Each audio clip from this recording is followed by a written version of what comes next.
Hello friends, आज की इस वीडियो में आपका स्वागत है।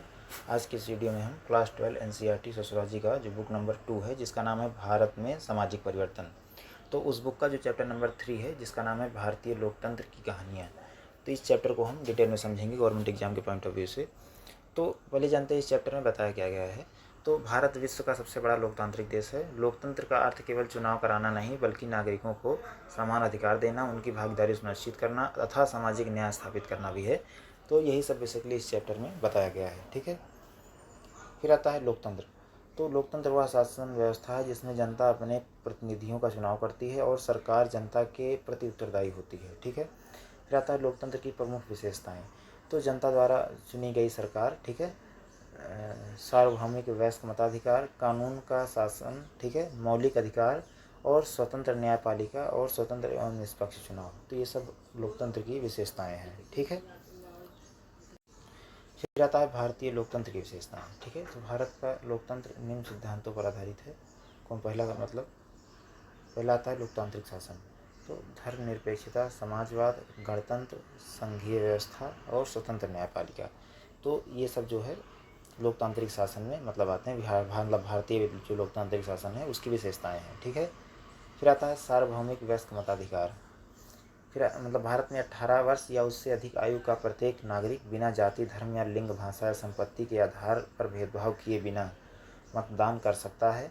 और महत्व क्या है इसका, सभी नागरिकों को समान राजनीतिक अधिकार लोकतंत्र को मजबूत बनाता है, सामाजिक समानता को बढ़ावा देता है। ठीक है, फिर आता है लोकतंत्र और सामाजिक परिवर्तन।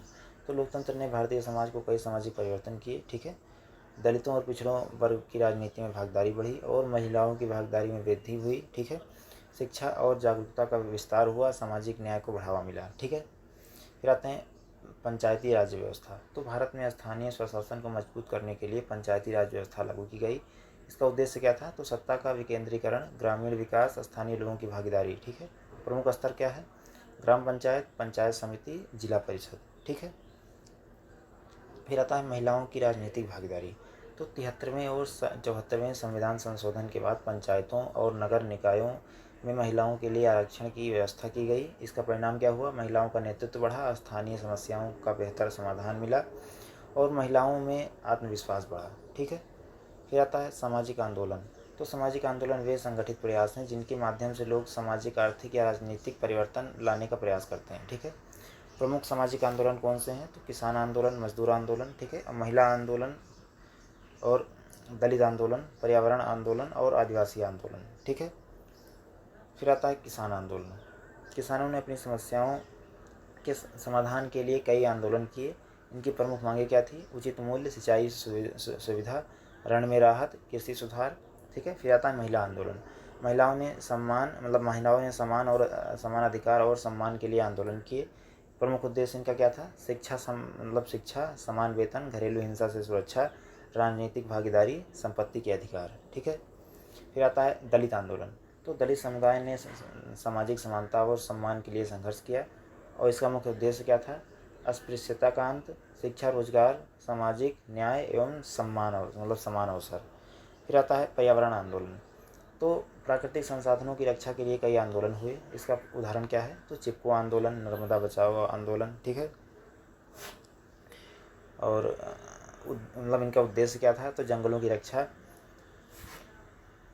जल संरक्षण, पर्यावरण संतुलन। ठीक है, फिर आता है जनजातीय आंदोलन। तो आदिवासी समुदायों ने अपनी जंगल भूमि और संस्कृति की रक्षा के लिए आंदोलन किए। प्रमुख मांगें इनकी क्या थी, वन अधिकार, भूमि अधिकार, शिक्षा व्यवस्था, सांस्कृतिक संरक्षण।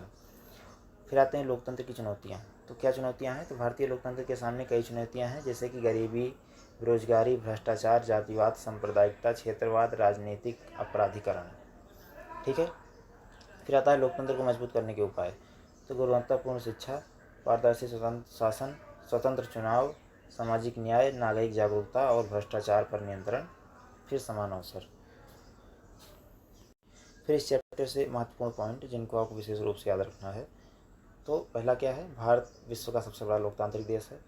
दूसरा है, लोकतंत्र केवल चुनाव नहीं बल्कि नागरिक अधिकारों और सामाजिक न्याय की व्यवस्था भी है। ठीक है, 73वें और 74वें संविधान संशोधन ने स्थानीय स्वशासन को मजबूत किया और सामाजिक आंदोलन ने लोकतंत्र को अधिक उत्तरदायी और समावेशी बनाया। ठीक है, तो आशा करता हूँ आपको चैप्टर अच्छा लगा होगा। अच्छा लगा हो तो वीडियो को लाइक करें, चैनल को सब्सक्राइब करें। ठीक है, धन्यवाद।